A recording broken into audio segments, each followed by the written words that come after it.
জনপদ আমরা কৃষি, শিক্ষা এবং যোগাযোগ এই তিনটি বিষয়কে প্রাধান্য দিয়ে অন্যান্য সকল বিষয়ে কাজ করার সুযোগ আমাদের থাকবে। আর আমরা যেহেতু হাওর পাড়ের সন্তান, একদম বাটির শেষে আমাদের অবস্থান, আমরা এই মানুষের মর্ম কথাটুকু বুঝি। সুতরাং আমাদের জন্য সবাই যেন দোয়া আশীর্বাদ করে আমরা যেন নির্বাচিত হতে পারি। আমরা উপজেলার পরিষদটাকে সকলের জন্য উন্মুক্ত করে দিতে চাই, এই আমাদের অঙ্গীকার, যাতে সাধারণ মানুষ সহজে আমাদের সাথে মিশতে পারে, কথা বলতে পারে। ইতিমধ্যে ওনার এই একটা গুণাবলী সকল জনগণের মধ্যেই সেটা প্রতিফলিত হয়েছে যে এই মানুষটার সাথে প্রাণ খুলে কথা বলা যায়। তো উপজেলাটাকে আমরা ঠিক ওইরকমভাবে আমরা গড়ে তুলতে চাই। ওনার 10 বছরের অভিজ্ঞতা আছে ভাইস চেয়ারম্যান হিসেবে। এই অভিজ্ঞতাকে কাজে লাগিয়ে সামনের দিনে এই সুযোগ আসলে আমার বিশ্বাস এবং সকল জনগণের প্রতিশ্রুতি যে উনি রক্ষা করতে পারবেন এবং উপজেলাটাকে একটা সমৃদ্ধ উপজেলা করতে পারবেন। সকলকে ধন্যবাদ।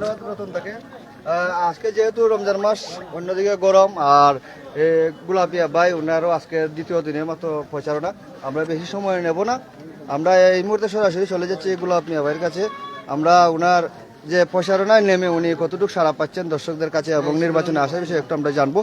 আমরা বেশি সময় নেব না ভাইয়ের কাছ থেকে, আমরা সরাসরি এই মুহূর্তে গোলাপ ভাইয়ের কাছে চলে যাচ্ছি।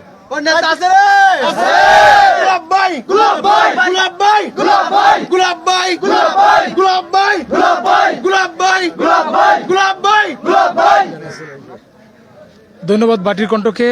আজকে আসলে বাটির কণ্ঠে যে প্রতিনিধি যে প্রশ্ন করেছেন, আমি আসলে আজকে এই বাটির কণ্ঠের মাধ্যমে আমার দিরাই উপজেলাবাসীকে ধন্যবাদ জানাচ্ছি।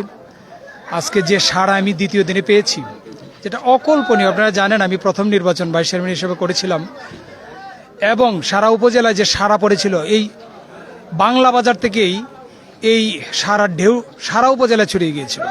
তা আমি মনে করি আজকে এই বাংলা বাজারে এসে রফিনগর 1 নং রফিনগর ইউনিয়নে এসে যে সাড়া পেয়েছি, মানুষের মধ্যে যে উৎসাহ উদ্দীপনা দেখছি, আমার মনে হয় আমাদের বিজয় সময়ের ব্যাপার মাত্র। ইনশাল্লাহ আপনারা সবাই দোয়া করবেন।